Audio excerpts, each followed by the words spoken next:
როგორც ვიცი, ასევე დაიწყო მოქალაქეებთან კომუნიკაცია იმ ადამიანებთან, ვინც ცხოვრობენ ამ საცხოვრებელ კომპლექსში, корпуსში, რომ მოხდეს მათი გადაყვანა.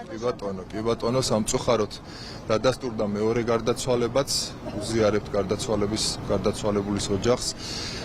ესე იგი, აქტიური კომუნიკაცია მიმდინარეობს თითოეულ ოჯახთან, დავიწყეთ უკვე მოსახლეობის გაყვანა. კი ბატონო. დავიწყეთ უკვე მოსახლეობის გაყვანა სასტუმროებში. კიდევ ერთხელ მინდა მოუწოდო მოსახლეობას, რომ ეს მძიმე ფაქტი გავიაზროთ ყველამ კარგად და ის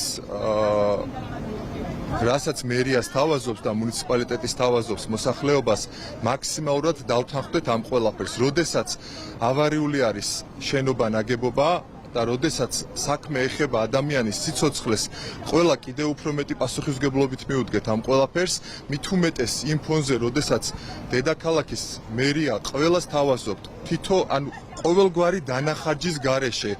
ჩვენ უზრუნველყოფთ, გადავიყვანოთ სასტუმროებში ეს ხალხი, დროებით საცხოვრებლად დავაკმაყოფილოთ, მოხდეს ავარიული შენობანაგებობის დემონტაჟი, ახალი სახლების корпуსების მშენებლობა და გარემონტებულ ფორმით გადავცეთ ეს მაცხოვრებლებს და კიდევ ერთხელ მოუწოდებ და ვთხოვ დედაქალაქის მოსახლეობას, რომ ეს შემთხვევა, ეს უბედური შემთხვევა მაინც ავიღოთ მაგალითად, რათა მომავალში ავიცილოთ აღნიშნული ფაქტები.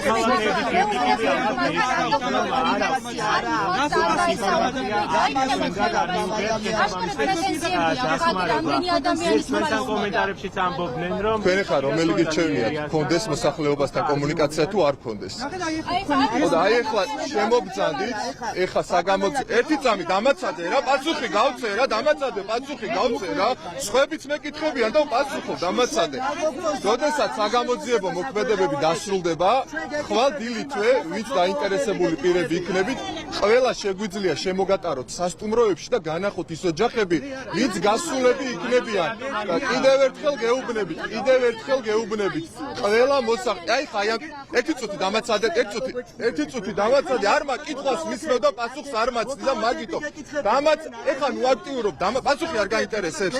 აი ნახეთ, ერთი წუთი რა. ეხლაც აი ამ წუთის მდგომარეობით, ხო იცით რა შემთხვევა მოხდა? 3 ოჯახი არის წინააღმდეგი გამოსვლაზე. კიდევ ერთხელ ვამბობ, მოუწოდებ მოსახლეობას, პასუხისმგებლობით მიუდგეთ ესეთ საკითხებს და რათა ესეთი უბედური შემთხვევები ავიცილოთ თავიდან. ჩვენ ყველას მოგაწვით ინფორმაციას და ყველა თითოეული მოსახლე შეგეძლებათ ნახოთ სასტუმროებში და გადაამოწმოთ როგორ პირობებში იქნება მოსახლეობა.